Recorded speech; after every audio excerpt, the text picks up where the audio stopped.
Bapak Ibu, mari kita kembali kepada tema kita tentang hidup perkawinan. Tadi saya sudah berbicara tentang kitab suci, kitab Kejadian, yang berbicara jelas bahwa manusia itu membutuhkan sesama, penolong yang sederajat, yang saling melengkapi. Sekarang saya akan berbicara tentang janji perkawinan. Bapak Ibu masih ingat janji perkawinan? Mungkin lupa ya, karena seumur hidup cuma sekali. Saya berkali-kali mendengarkan. Saya sendiri belum pernah berjanji. Dan dalam janji perkawinan, seringkali saya melihat wajah-wajah yang penuh haru, saling menatap. Saya, Konstantius Ekowahi,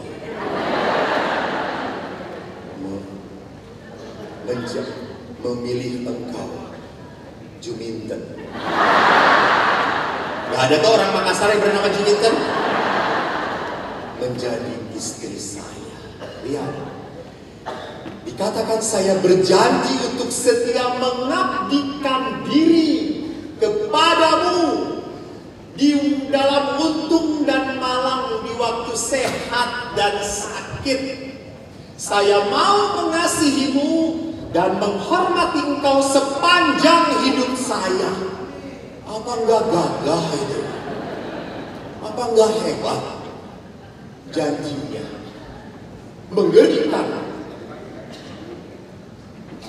Sekarang apa artinya? Anda waktu mungkin, saya suka tahu kok, kalau udah khotbah perkawinan saya tidak akan panjang-panjang, nggak akan ngerti. Pasangan ini aja berpikir, kapan malam perkawinan? Dia sudah tidak sabar lagi. Jadi saya ngomong pun tidak akan masuk ke telinga dia, dan apalagi ke hati dia. Pertama, mari kita lihat bahwa di dalam janji perkawinan tidak berubah dalam saya memilih engkau, saya memilih titik-titik engkau menjadi istri saya. Lihat di sana. Oh mati. Hah? Sudah on. Ada tindakan kesadaran. Jadi saya sadar memilih. Jadi bapak memilih ibu tidak dalam keadaan mabuk. Kecuali mabuk cinta. Saya sadar dan bebas dan mau. Saya mau banget. Dan ingat, ini ngomong di depan orang. Kalau bahasa kerennya dia mengatakan, ini punya gue. Lu nggak boleh nyentuh. Lu tuh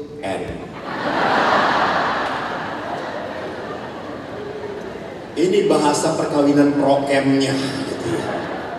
Kalau preman kawin kayak gitu gitu. Jadi saya mau mengatakan bahwa ini milik saya, dan saya tidak ragu dan tidak malu mengatakan di depan umum, dia pasangan saya. Saya yang sudah milih. Tapi setelah perkawinan, berapa banyak suami dan istri suka malu melihat memperkenalkan pasangannya.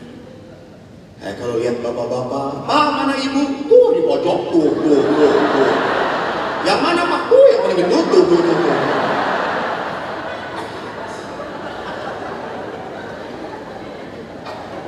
Saya itu kan berkali-kali mau memberkati perkawinan. Kalau orang sudah datang kepada saya penyelidikan kanonik, calon itu pegangan, ketemu gitu. Saya liatin, lepasin lagi. Gitu. Kata saya pegang saja nggak apa-apa. Oh boleh ya Romo? Boleh, just pegang. Lalu duduk, pada saat saya tanya, mana teks perkawinannya? Lalu perempuannya berkata, aduh lupa, di mobil Romo. Gitu. Lalu yang laki-lakinya, tenang, saya ambil aja. Wow, gue mau kawin kalau kayak gini.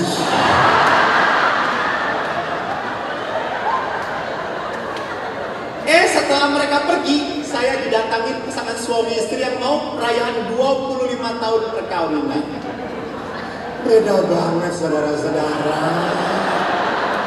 Bapaknya keluar mobil gini. Ibunya di belakang, pak.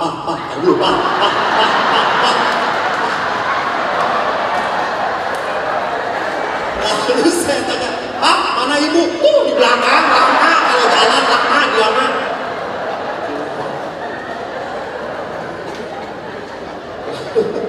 Datang, ngobrol. Pas ngobrol, saya tanya, Pak, kita mau misah perkawinan? Iya, lo mana teksnya? Aduh, lupa di mobil. Ambil, ambil. 25 tahun perkawinan, saudara-saudari. Dulu dia melindungi saya, sekarang dia memerintah saya. Di dalam janji perkawinan jelas sekali dikatakan bahwa saya yang mau. Walaupun maknya cuma ngomong nggak cocok, udah jangan sama dia. Ima nggak tahu, dia baik banget. Itu lihat, kalau udah jatuh cinta itu buta segala-galanya. Anda ingat lagunya toh? Mungkin Bapak Ibu yang seusia dengan saya ada sebuah lagu, jatuh cinta berjuta rasanya, dibelai ditendang ambil rasanya.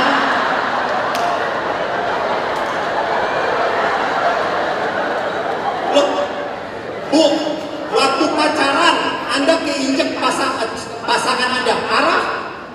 Lala, keinjek, sorry, nggak apa-apa.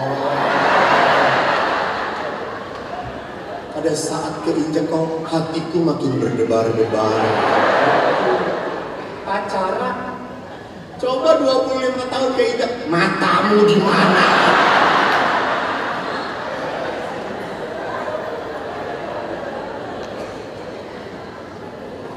Saya, kalau tidak ada retret, saya itu datang ke satu tempat di Dago, di Bandung itu, tempat orang pacaran. Saya senang melihat orang berpacaran. Kenapa? Karena waktu pacaran laki-laki itu ngomongnya edan kayak pujangga, dan wanita bego banget. Mau aja dibohongin.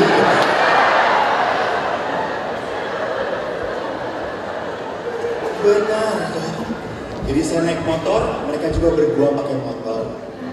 Lalu berdiri sambil berpegangan.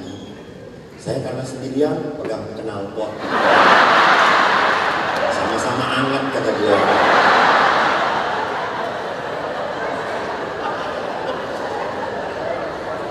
Lalu yang perempuannya, kan kalau orang Sunda itu laki-laki AA. Kalau perempuan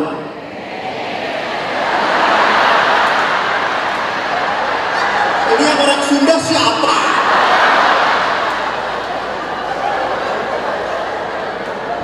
Bukan teteh. Teteh pakai H. Ya Romo Samuel jelas.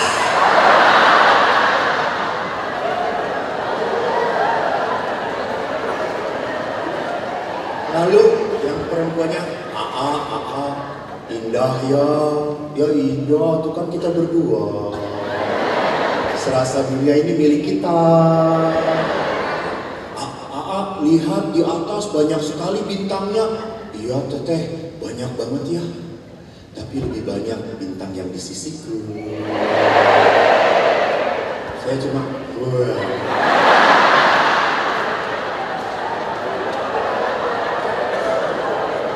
Lalu yang perempuan, kan malam tuh, dingin sekali di sini ya. Teteh kedinginan, ya ini pakai jaket. Pakai aja sama teteh, nanti kedinginan. Kan bersama teteh selalu ada kehangatan. Dan itu perempuan, tetap bodohnya. Lalu jaketnya dipakein sama laki-lakinya. Teteh, apa? Punggung teteh aneh ya. Mau ngeliat-liat punggung saya. Ya kan saya pakai jaket untuk teteh, lalu lihat punggung teteh. Kenapa? Apa anehnya?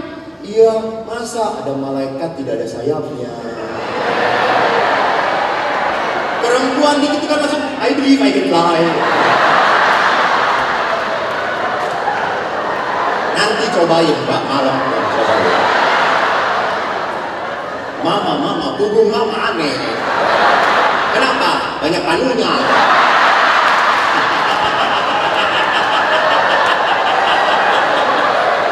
Alam tidur di luar.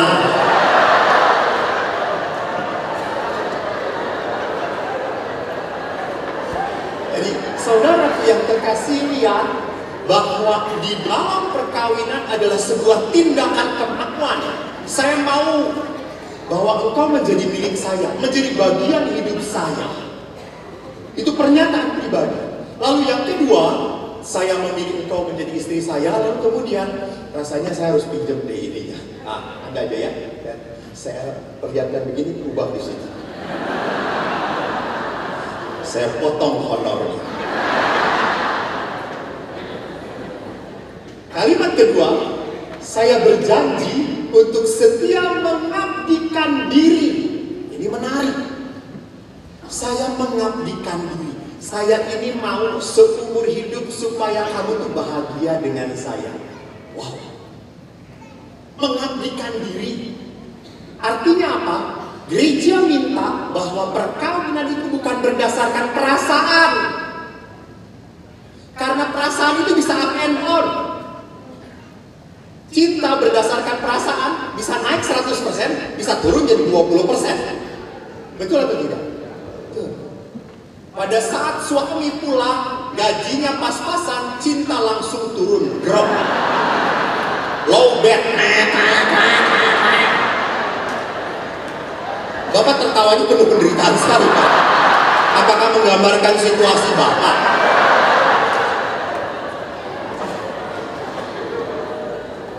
Tapi kalau suami pulang membawa bonus banyak, itu cintanya langsung 100%, naik full.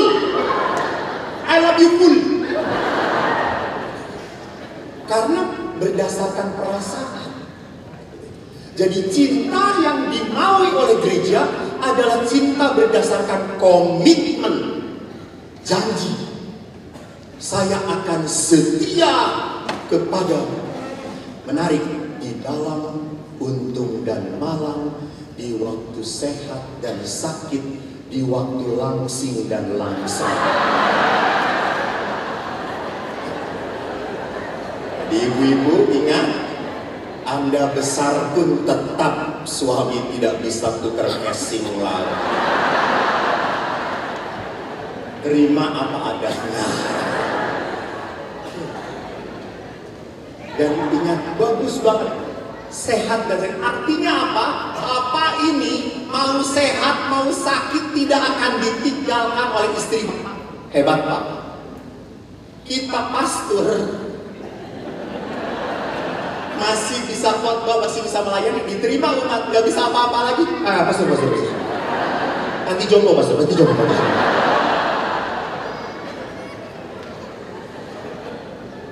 Anda sehat dan sakit diterima oleh pasangan Anda. Ada yang ngurus.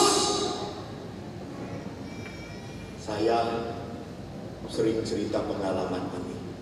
Saya di Bandung sering diajak umat untuk makan. Pastor makan yuk, pastor makan. Saya kan buhau setoh kalau menolak. Masa rezeki ditolak gitu ya? Ayo pastor makan. Yuk. Dan mereka tahu saya itu paling suka sate kambing. Hobi banget.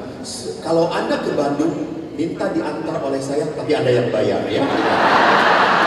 Saya pastor, uang satu pas-pasan. Saya hafal semua sate enak. Lalu suami istri datang pada, ayo pastor kita makan sate. Enggak lah, sudah tahu semua. Ini besar dan empuk. Orang Sunda itu kalau di sate ada yang bagian sineret, khas dalam itu empuk banget. kalau di sate paling enak. Lalu saya mengatakan, enggak, itu enak, ayo pastor, kita coba. Oke, jalan. Dan waktu saya coba, enak sekali. Sampai biasanya kalau udah makan sate kambing, kesurupan setan. Saya langsung makan, dan istrinya itu baik, ayo pastor, tambah, bakar lagi, gitu ya. Dan saya lihat suaminya itu baru 5 tusuk, oleh istrinya diinjek terus. Sudah, cukup, mati lu nanti.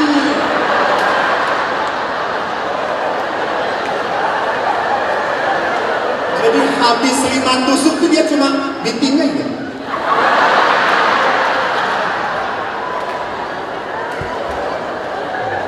Saya kan kasihan toh, sebagai sesama lelaki dianiaya oleh wanita. Saya tanya ibu, kenapa kok saya terus bapak disuruh berhenti baru 5, saya lihat baru 5. Pastor, nanti kalau dia yang stroke siapa yang ngurus? Saya yang repot.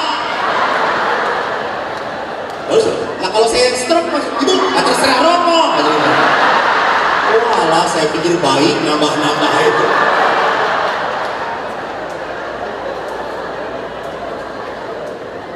Akhirnya saya ngomong cukup sudah.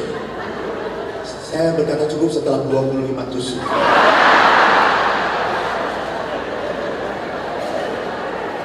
Saya pulang ke biara. Malam tidur. Saya baru sadar saya ini kena darah tinggi. Jadi sadarnya itu setelah makan, yaitu anehnya itu ya. Malam hari saya tidur jam 11, biasanya saya sudah tidur. Tiba-tiba saya berdebar. Lalu saya tensi, bawahnya 120, atasnya saya tidak mau kasih tahu. Tinggi banget. Waduh, kata saya deg-degan. Jujur, saya takut mati. Saya berkata, Tuhan, jangan sekarang Tuhan. Saya pastor muda lah. Masih bisa berkhotbah, masih bisa membuat retret rumah. Nah, kebetulan pastor yang di samping saya, pastor yang tua itu belakang. Lalu saya ngomong, Tuhan, kalau malam hari ini Engkau akan mencabut, ya selesai. Ya sudah tua, Tuhan.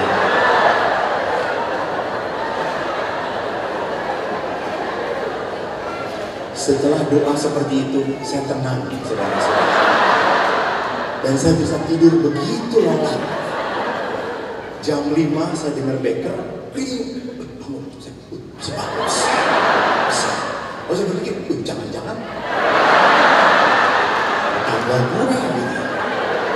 Lalu saya langsung lari ke rombongan itu, Pastor, tidak ada suara, saya tendang, Pastor, ya, masih hidup, masih. Oh ya syukur, kata saya. Lalu pas makan pagi, dia tanya, Eko, kenapa kamu pagi-pagi sudah tendang-tendang tanya-tanya masih hidup gitu? Lalu saya cerita lah, gitu. Oh dia kamu kurang ajar. Lalu akhirnya dia kalau lewat kamar saya selalu doa begini terus. Dan saya ada di luar.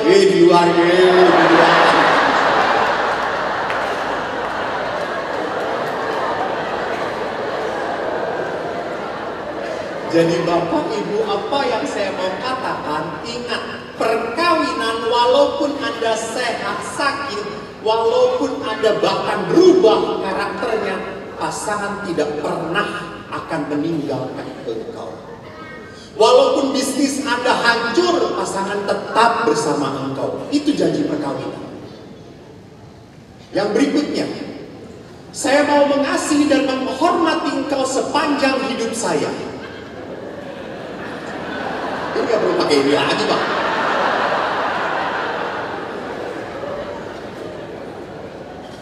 Jadi tindakan kemauan saya ini tidak akan pernah berhasil tanpa kekuatan Allah. Jadi ingat tadi sejak awal, yang mempertemukan Anda dan membuat Anda berani hidup sampai mati itu siapa? Tuhan. Tuhan. Maka kalau Anda mempunyai masalah dalam perkawinan, lari pada siapa? Tuhan. Itu. Saya ingat bapak saya. Bapak, setiap orang tua kan punya ambisi, ya atau tidak?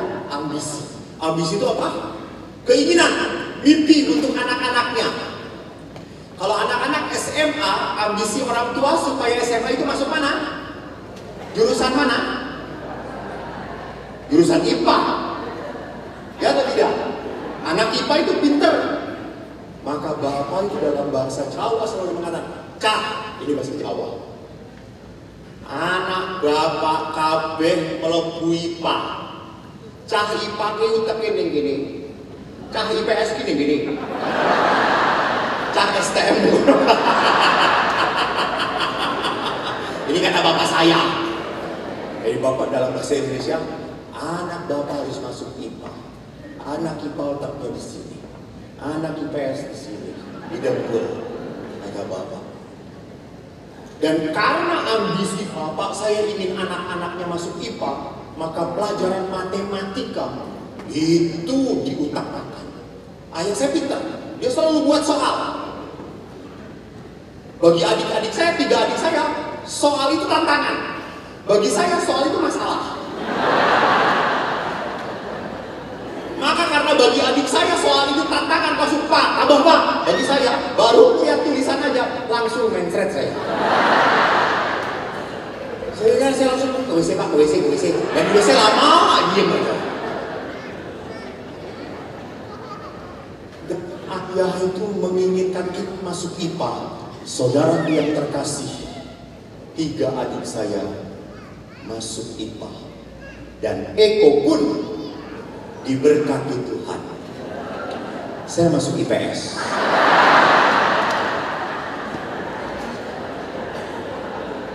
Lalu saya menulis surat pada ayah waktu di seminari. Ayah, saya masuk IPS. Dan ayah tidak pernah membalas. Dan saya sangat percaya otak saya didengkul. Kenapa? Karena kalau saya tidak bisa apa-apa, saya berlutut dan berdoa kepada Tuhan.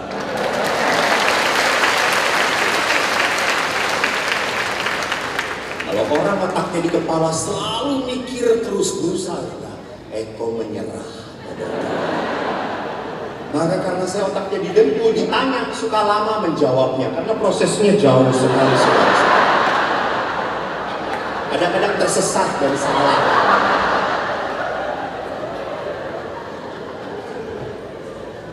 Saya menyesal, tidak pernah menyesal dilahirkan sebagai anak bodoh. Enggak. Saya bahkan bahagia. Kenapa bahagia? Saya itu karena bodoh. Khotbah itu mudah dimengerti. Karena bodoh. Kalau sampai saya orang bodoh ngomong dan Anda tidak mengerti,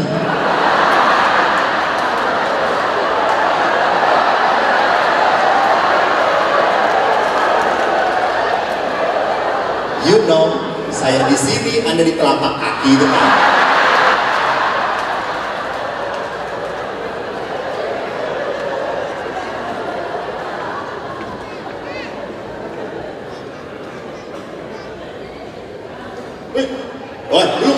Belum. Oleh karena itu, jadi lihat di sini. Seorang imam pun sama. Seorang imam pada saat dia menjadi imam harus punya hubungan akrab dengan Tuhan. Anda pun harusnya demikian, mencari kekuatan Tuhan. Maka ibu-ibu nanti malam coba ya terapkan resep saya. Anda mau ibu-ibu supaya mencintai suami Anda? Mau? Oke, gampang. Nanti malam jam 2. Ini serius, Bu. Ibu ini tidak ada iman pada saya. Jam 2 pagi bangun. lihat, ya, lihat suami tidur, lucu sekali.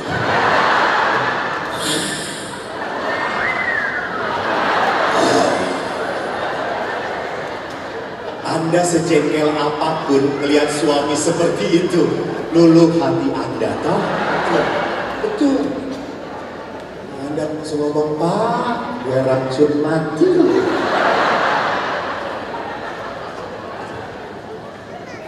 Dan Anda mungkin berkata, Tuhan, apakah ini titipanmu?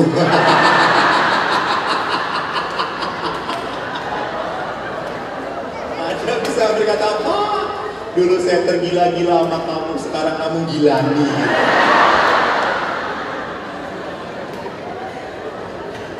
Loh, wanita itu sekeras apapun, sesakit apapun, tapi kalau melihat suaminya menderita, tetap akan jatuh hati. Tetap. Itu wanita. Karena wanita banyak sekali hatinya dibuat sungguh dari hati Allah, hati Tuhan. Mudah tergerak. Yang lihat lagi bahwa dikatakan mencari kekuatan dari Tuhan. Kenapa? Karena saya sudah dipersatukan oleh Tuhan. Maka yang bisa menguatkan saya hanya Tuhan. Gak bisa Anda jalan sendirian. Gak, berat perkawinan itu. Berat. Waktu pacaran semua ditutup-tutupi. Setelah menikah, kentut pun sembarangan. Pas makan, brek. Apalagi atas 50, semua krep dong.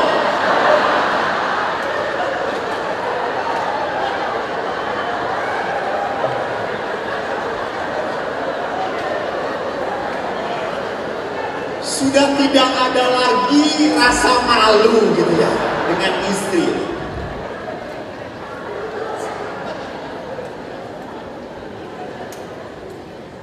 Maka kalau perjalanan perkawinan tanpa menghadirkan Tuhan akan menjadi berat. Ada seorang ibu datang kepada saya, punya masalah dengan anaknya. Mamanya ingin anaknya masuk kedokteran. Anaknya ingin masuk seni rupa ITB. Kata mamanya itu, kamu mau jadi apa, tukang lukis di Malioboro? Tapi memang anak itu pintar, bagus lukisannya. Tapi mamanya, kamu bisa masuk ke kedokteran Unpad, bagus banget. Anaknya memang pintar. Dan anaknya ngotot, nggak mau. Lalu konsultasi dengan saya, di depan saya berkelahi, ribut. Suaminya cuma diem.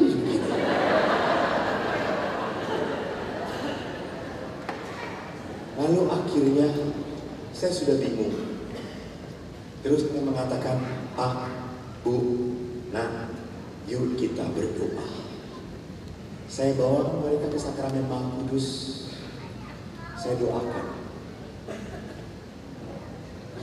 Setelah berdoa selesai beberapa saat, mamanya langsung berkata, Romo, saya mengerti anak saya. Saya tetap ingin anak saya masuk kedokteran.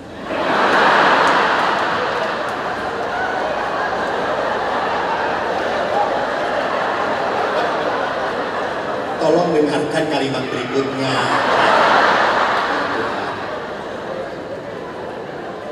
Saya mengerti keinginan anak saya. Saya tetap ingin anak saya masuk kedokteran.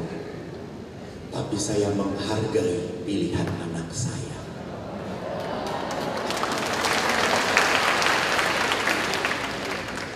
Jadi umumnya diskusi malah menambah masalah kadang-kadang. Karena semua orang berpijak pada sisi merasa benar. Contoh saja yang gampang. Nah, ini dia. Ibu, apa warna buku ini? Hah? Putih. Menurut saya merah.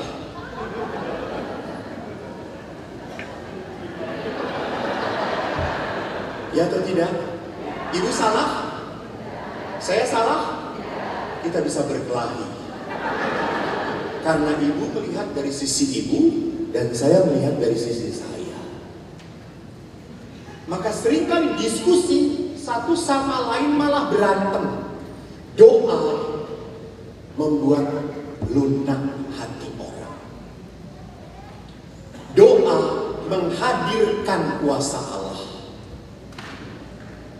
Saya pernah mau keluar waktu seminar. Karena saya mengeluh, Pak, nggak mau jadi pastor lagi. Bapak kan langsung, kenapa le? Nggak kawin, Pak.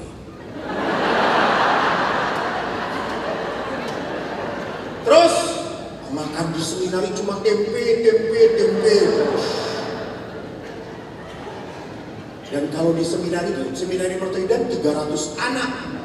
Jadi kalau dan semua di seminari saya ingat sekali, semua pegawai laki-laki. Yang wanita cuma suster di pekerja valet, itu pun usia 79 tahun. Jadi suster itu yang paling cantik. Setiap saat kami kalau haus lihat wanita, lihat suster itu.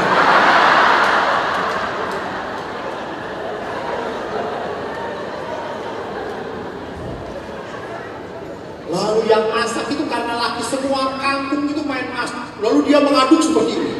Itu keringat masuk sekalian. Saya mengatakan makan udah gak enak, tidur hanya dikasih papan dengan tikar. Saya tidak mau jadi pastor. Lalu bapak saya mengatakan dalam bahasa Indonesia, nah yang mau jadi promo itu kamu. Kamu udah tidak tertarik, kamu pulang, kamu tetap anak saya.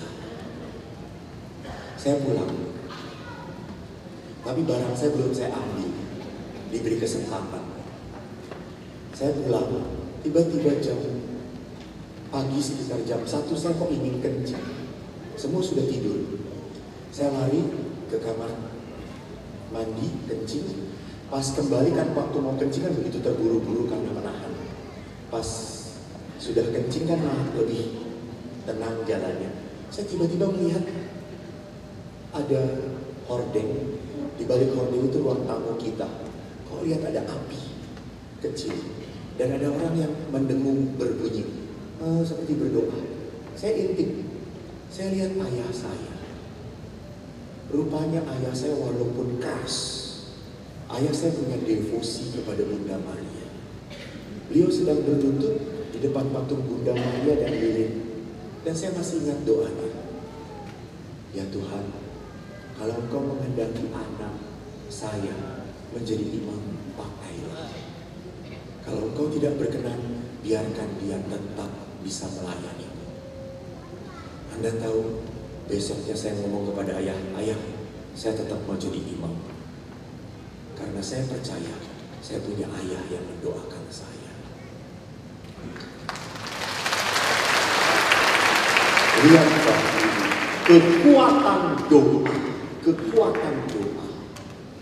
Jadi Bapak Paus Benediktus pun mengatakan perkawinan harus senantiasa mencari kekuatan dalam perayaan Ekaristi dan dalam perayaan rekonsiliasi, pengampunan, mengampuni. Ya hadir.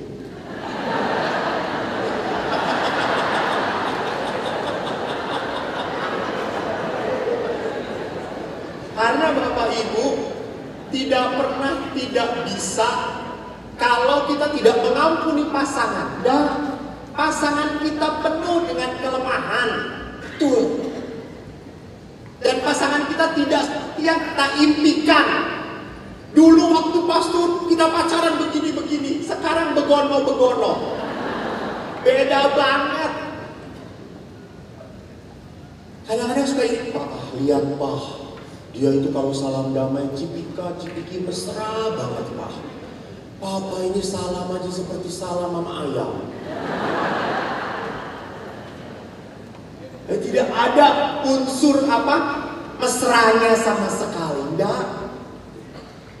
Jadi di situ kalau kita hanya memusingkan hal-hal yang tidak ada dalam suami Anda atau tidak ada dalam pasangan Anda, perkawinan akan menjadi semakin berat.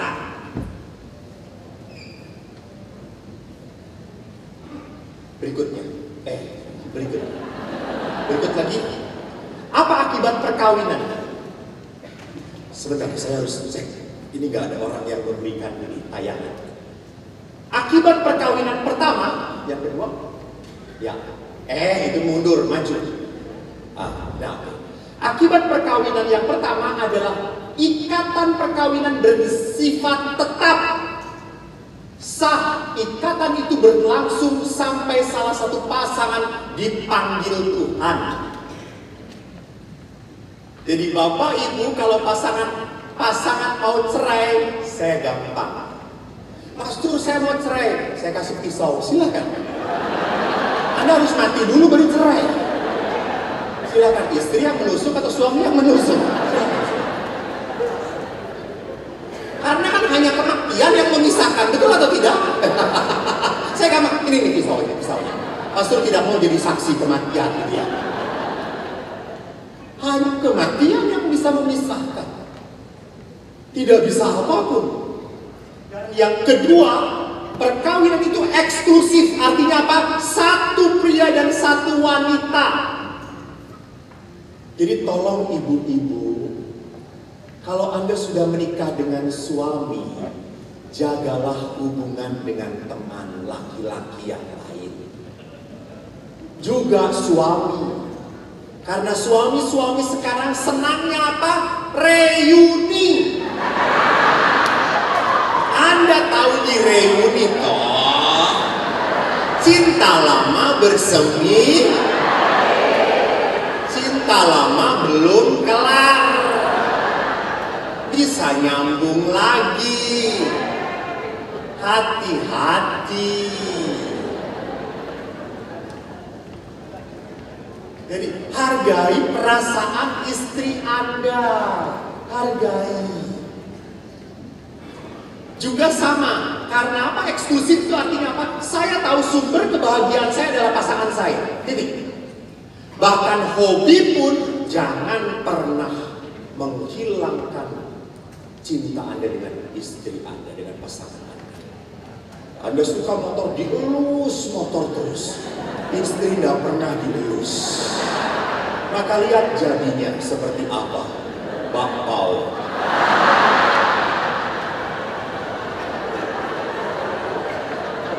Saya ingat seorang pendeta, dia cerita, Romo, saya punya umat. Umat saya ini senang sekali memelihara burung. Burungnya itu perkutut. Jadi dia kalau pulang dari kerja itu, Jo,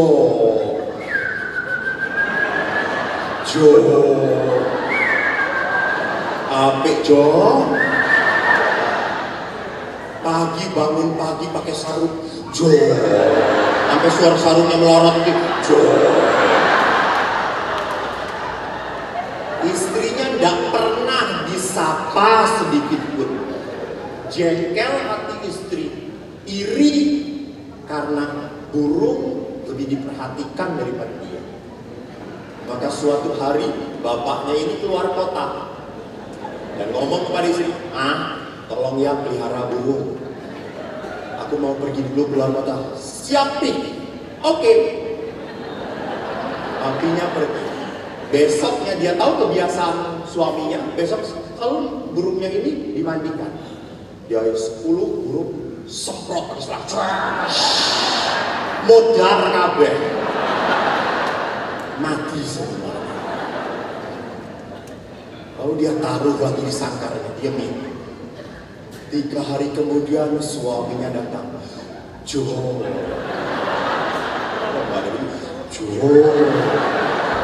Lalu dia angkat. Wih, mati. Dia lihat yang lain. Mati semuanya. Langsung dia. Mami.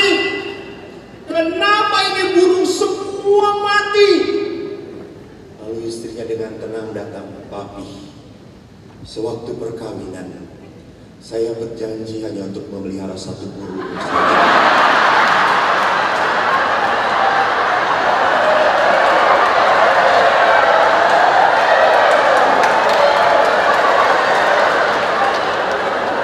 Maka daripada 1 burung yang pelihara itu saya, burung yang harusnya saya pelihara ini mati, lebih baik saya matikan yang 10.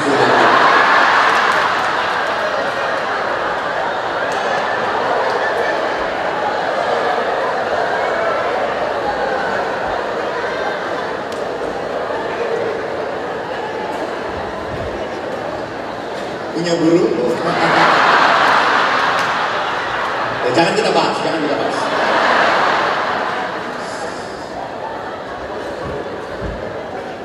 Jadi lihat, eksklusif. Perhatian itu hanya pada pasangan Anda. Akibat yang kedua, nah ini menarik, bahwa perkawinan itu menghadirkan sakramen. Sakramen itu adalah tanda dan jalan Tuhan memberkati Anda. Jadi kalau Anda mau diberkati, setialah dengan hidup perkawinan. Tapi susahnya, kalau relasi suami istri tidak rukun, masalah kecil pun akan hancur. Tapi kalau relasi suami istri ini kuat, masalah sebesar apapun tetap tahan. Jadi kuncinya adalah apa? Kesetiaan. Sakramen, tanda dan jalan Tuhan untuk memberkati. Ada sebuah cerita dari Tiongkok. Saya tuh pernah ke Cina, ke Tianmensan, Beijing, diajak teman gratis, malah dikasih uang saku. Romo Samuel belum pernah. Itu bedanya antara pastor Jawa dengan Makassar. Pindahlah. Langsung besok akan ada yang mengajak. Ngajak jalan-jalan di Taman Karebosi. Lalu sebuah cerita Cina ini, orang Cina kan percaya sekali dengan dewa-dewa. Dia akan memelihara dewa dengan bentuk patungnya itu. Lalu ada 3 dewa mau masuk rumah. Lalu si mamanya ini langsung ngomong, dewa, masuk. Lalu 3 dewa ini, kami tidak bisa datang masuk tiga-tiganya. Oh, kenapa? Karena ini dewa kekayaan, ini dewa kesehatan, dan ini dewa cinta kasih. Kamu harus hanya boleh memanggil satu saja. Lalu pusing si ibu ini. Waduh. Terus karena dewa ini melihat si ibu ini pusing, dia mengatakan, bicara dulu dengan suami kamu. Lalu dia bicara dengan suami. Pak, ada 3 dewa.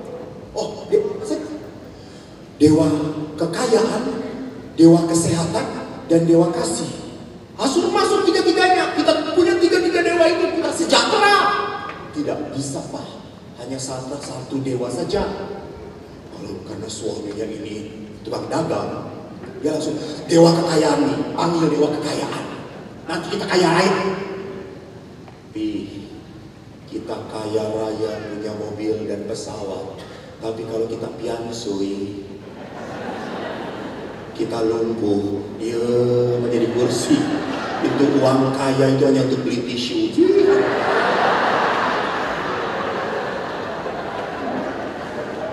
Lalu suaminya berkata, iya juga ya.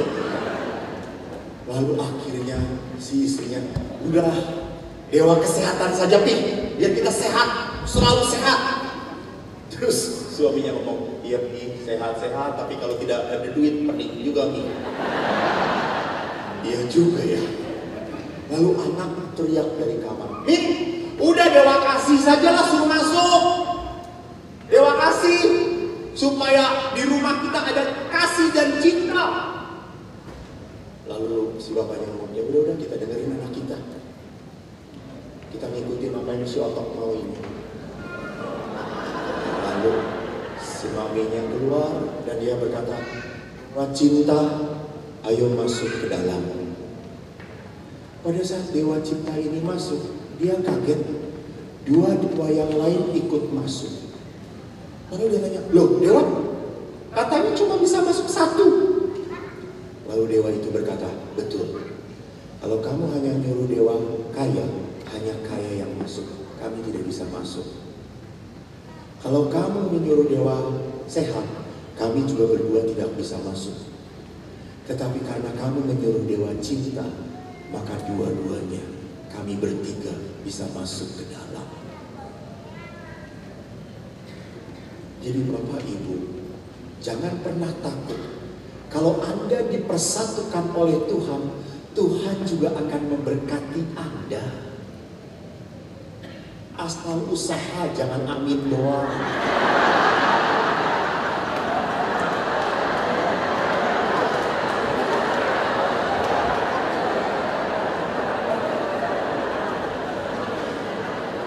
Coba usahanya dengan iman. Saya itu pernah, saya jujur, kalau suruh memberkati tempat usaha, pas tolong berkatin toko baru saya tanya, Pak, Bapak yakin gak toko ini akan membawa keuntungan? Ya, gimana nanti Romo? Saya gak akan berkati. Gak mau, tidak punya kepercayaan. Ngapain buka usaha kalau gak percaya? Tapi kalau Bapak ini mengatakan, Romo, dalam Tuhan dan bersama Tuhan pasti berkat akan mengalir dalam rumah saya berkati. Kalau Anda minta pemberkatan tanpa iman, lalu Anda pasang kucing-kucingan,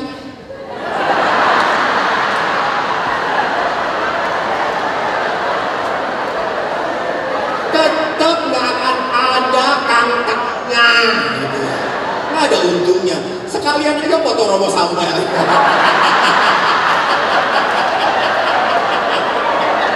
Tenang Romo, nanti amplop kita bagi dua. Romo amplopnya saya isinya, oke?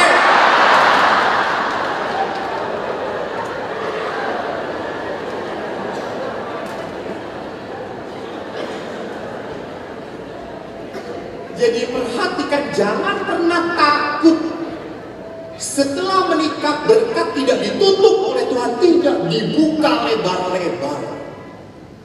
Tuhan memberikan kasih pada Anda. Saya pun sama, jadi pastor bahagia sekali. Umat itu memberi, semua ini pemberian umat saudara-saudara. Hanya celana dalam yang beli saya sendirian. Anjingnya sudah meninggal, maka dikasih lagi. Ibu mau gantikan, saya beruntung punya. Tapi jauh dikirimnya, jauh jangan. Saya wakil Samuel saja Bu ya.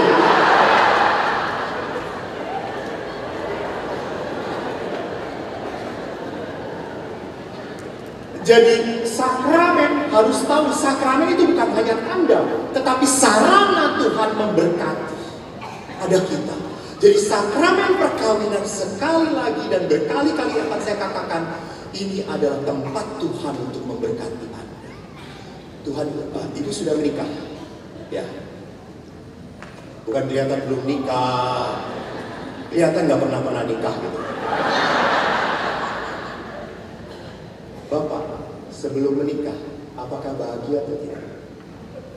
Lalu kenapa nikah dengan dia kayak gitu? Ya, bagus, tepuk tangan. Dia mengatakan, saya lebih bahagia hidup dengan dia. Kalau saya tidak. Karena panggilan. Artinya apa? Tuhan memberikan kasih itu pada hati Bapak. Tahu Tuhan, bagaimana cara membahagiakan Bapak yang menghadirkan pasangannya. Coba Bapak Ibu, ibu-ibu, sekarang ibu-ibu jawab, jujur. Ya. Siapa yang merasa ibu-ibu angkat tangan? Yang tinggi lah. Kenapa tidak mau mengakui status Anda? Siapa yang sudah menikah dan pernah menikah? Nah gitu dong. Siapa yang berharap masih bisa menikah? Romo Samuel, jangan angkat tangan. Kita senasib bro. Ibu-ibu saya tanya, Bu, jujur ya, jujur. Ngomong spontan langsung, seperti apa yang dipikirkan?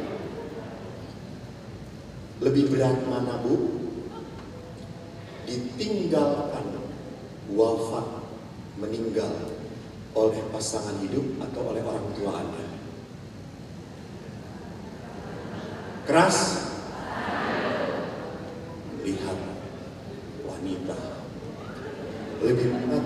ditinggalkan oleh pasangan hidup. Betul. Padahal dulu dia bukan siapa-siapa. Benar atau tidak? Sekarang para pria. Karena pria ini jawabannya suka aneh. Kita dengarkan. Pria jujur. Tidak jujur, besok bisul.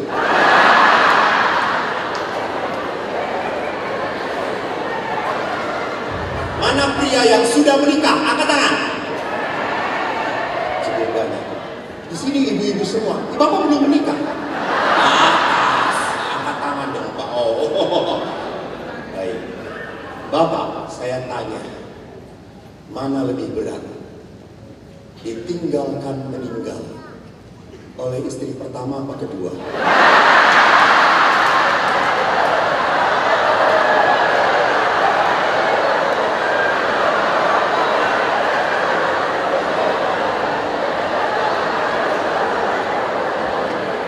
Hebat, saya tidak mendengarkan jawaban. Itu artinya Anda mempunyai suami yang setia. Tepuk tangan untuk suami Anda.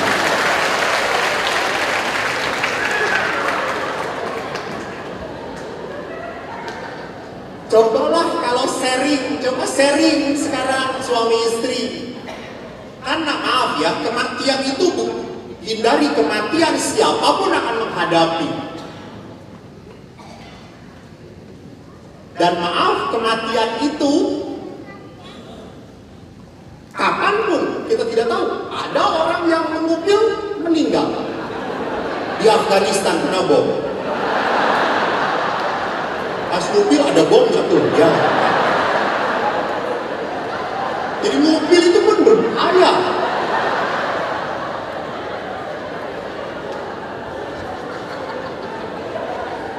Ini nggak pernah baca berita ya.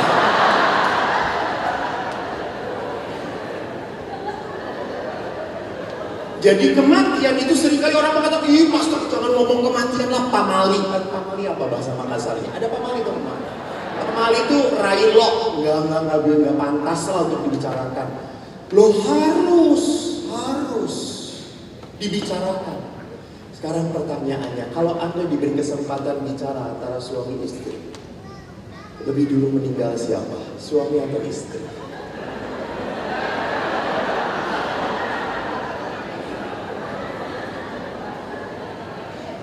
Kalau istri akan berkata apa, Bu? Ini pasangannya tuh? Bukan. Aku malu mengingat apa semua. Kalau ibu-ibu biasanya akan ngomong apa? Suami duluan yang mati.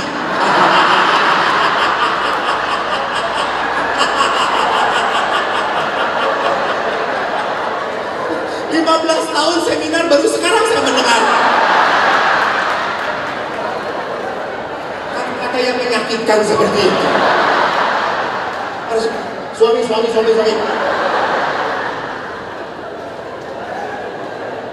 Kalau saya di Jawa itu umumnya para wanita berkata, ini saya dulu saja pastor, saya nggak tahan ditinggalkan suami.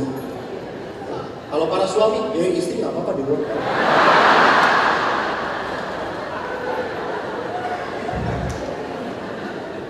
Jadi perhatikan di sana, kalau perkawinan itu sakramen dan tanda Tuhan memberkati, kita sudah menyatu sekali dengan yang namanya pasangan hidup. Itulah mengapa di dalam perkawinan kita tidak satu darah, tidak boleh satu darah. Tetapi setelah perkawinan kita menjadi satu daging.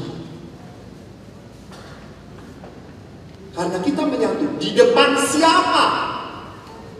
Bukan di depan Tuhan. Pertanyaannya belum selesai kok di depan Tuhan. Di depan siapa Bapak berani telanjang?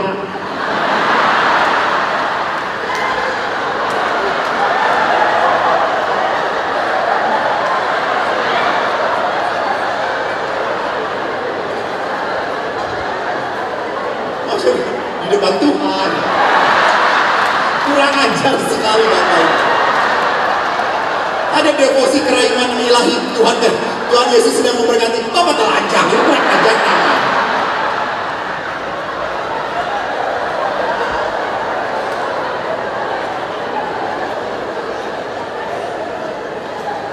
Loh, suami atau istri tidak pernah akan malu telanjang di depan siapa? Pasangannya. Dalam kitab suci kan dikatakan, suami istri itu warhawa dan ada telanjang, tetapi mereka tidak malu, tidak malu. Betul, tidak malu.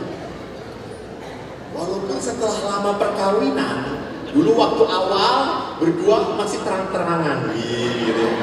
Tapi selama-lama setelah perkawinan makin lama makin redup, makin redup, makin redup.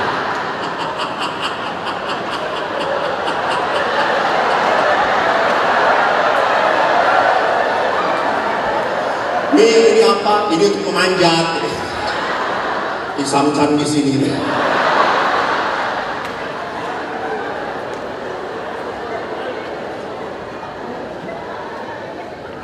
Next.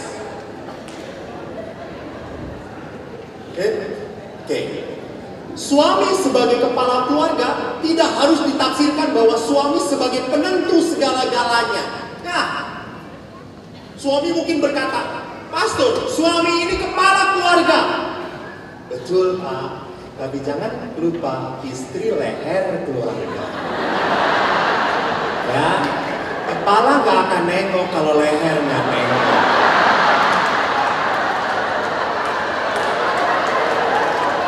Jangan sok kepala-kepala. Gaya saja. Saya lihat Bapak Jenderal bintang 2 pulang ke rumah istri bintang 3.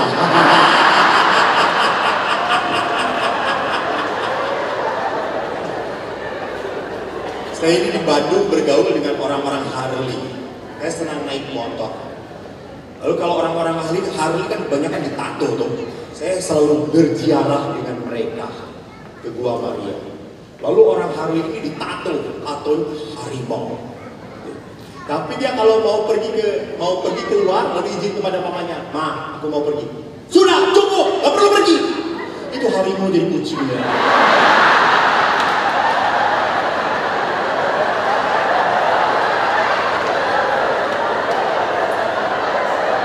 Anda tahu leher kalau sudah ngomong diam kepala.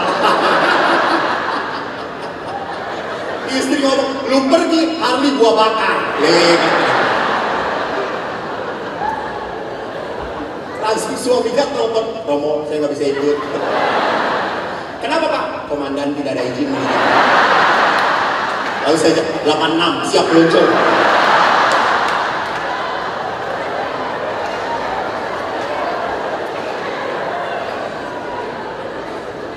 Next. Akibat perkawinan terakhir adalah apa? Bahwa kita harus mendidik anak. Saya akan berbicara tentang pendidikan anak besok di paroki. Saya tidak akan banyak berbicara di sini tentang pendidikan anak. Maka sekarang saya akan berbicara teks. Nah, tantangan di era digital. Apa sih? Drama.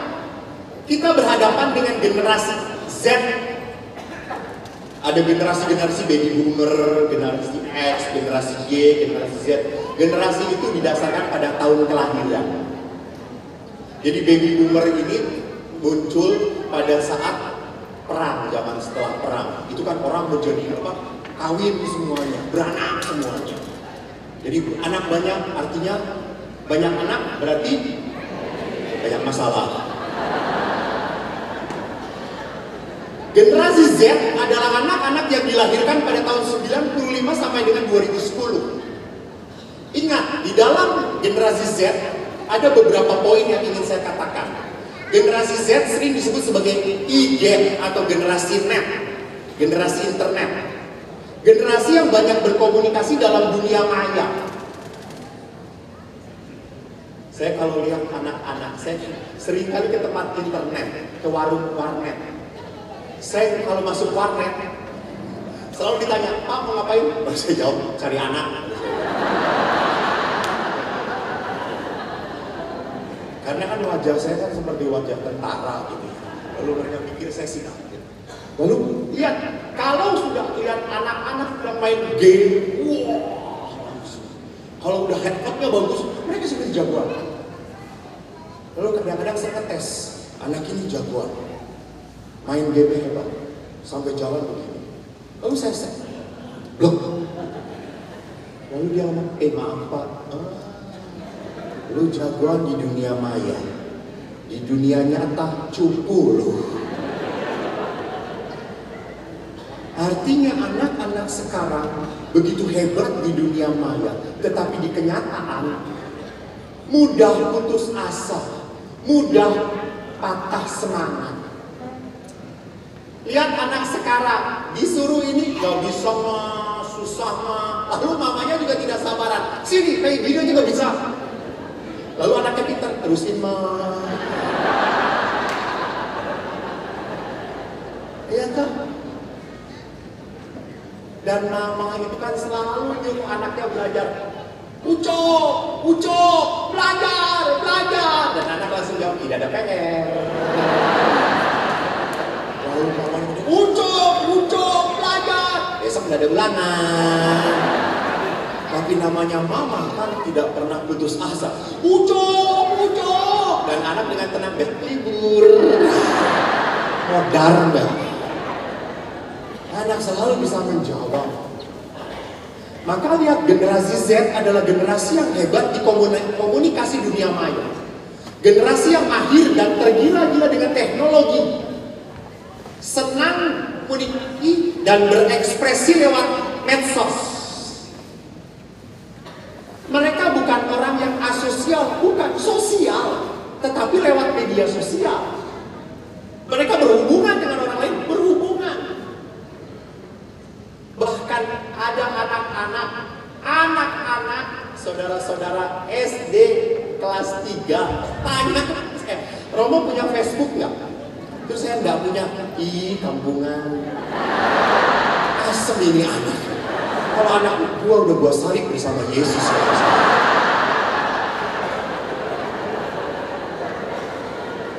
Anak kelas 3 Facebook.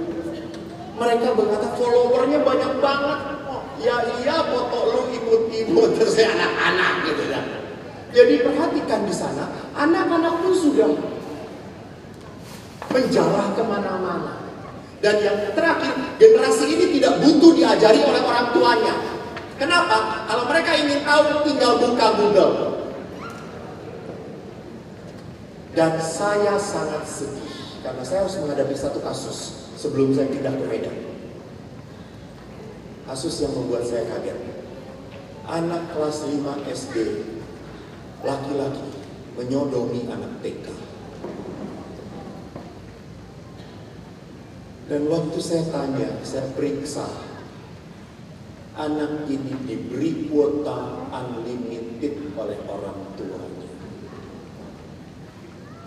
Dan waktu dibuka semuanya, tidak ada kunci sama sekali. Dia bisa eksplor apapun.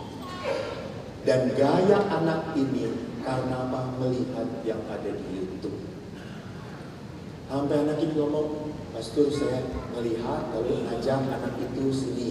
Saya iming-imingi mainan. Saya prosotin.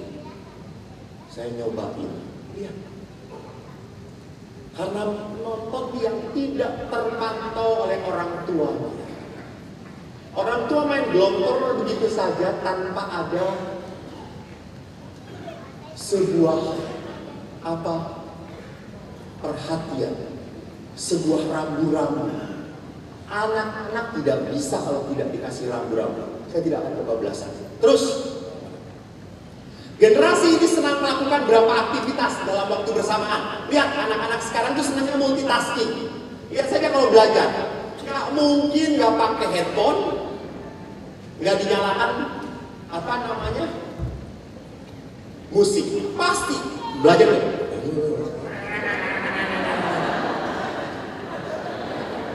Nonton TV, semua nyala.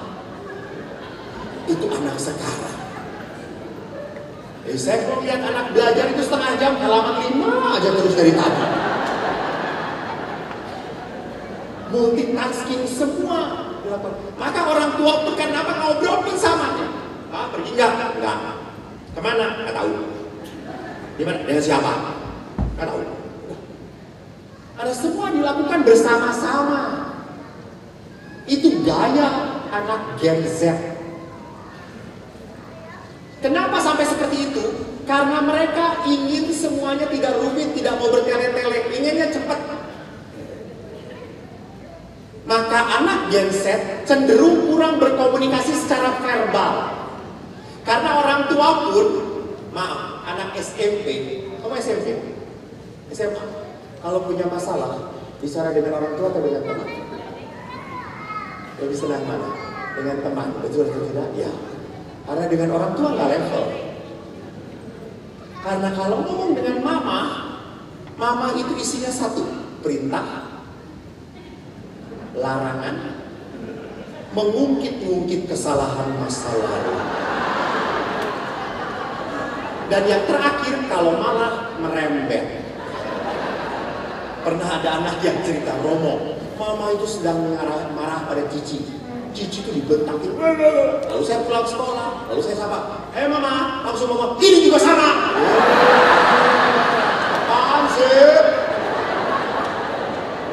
Dia tanya, kenapa Romo saya dimarahin? Because you are the right man on the wrong time.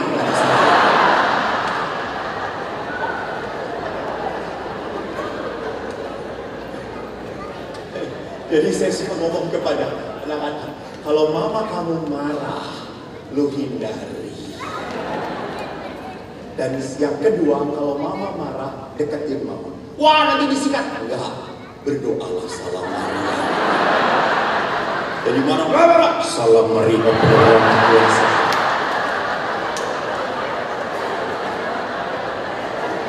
Coba lakukan ya nanti ya. Anak Gen Z akan bingung kalau logat dan tidak ada sinyal. Ibu-ibu juga sama toh.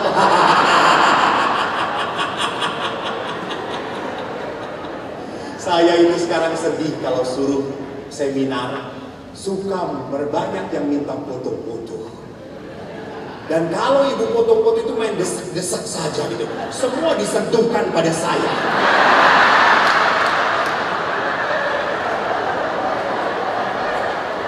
Romo.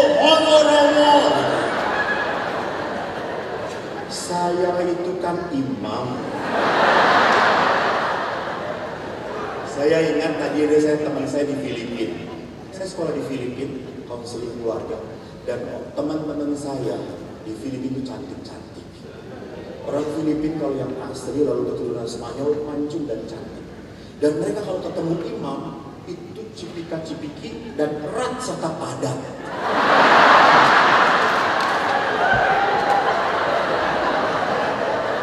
Tidak seperti orang Indonesia setengah hati. Mereka, hi father, how are you? Saya sejak kecil, maaf, oleh ayah, maaf ya Pak, jarang sekali dibeginikan, jarang. Sehingga saya itu memang kalau dengan sentuhan agak mengambil jarak. Tapi waktu di Filipina, orang, hi father, saya awalnya enggak, lama-lama ketagihan.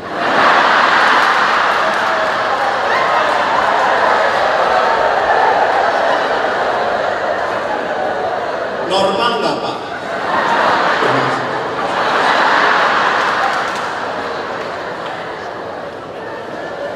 Cantik-cantik. Kalau dengan mama ya saya mundur dikit. Lalu saya berpikir, saya mau jadi pastor.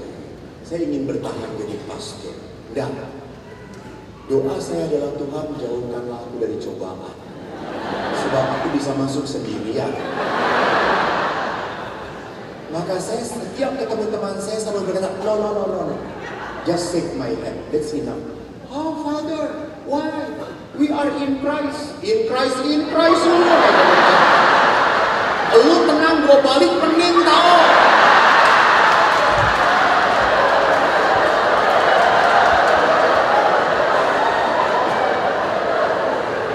Ya bagi ibu itu gak ngefek, bagi gua ngefek.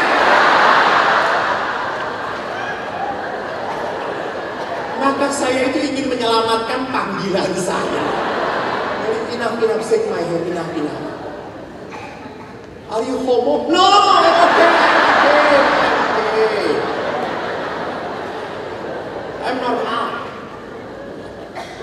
Jadi perhatikan di sini bahwa di dalam hubungan dengan Gen Z jarang sekali hubungan verbal bicara, apalagi duduk bareng dengan orang tuanya, nggak bisa.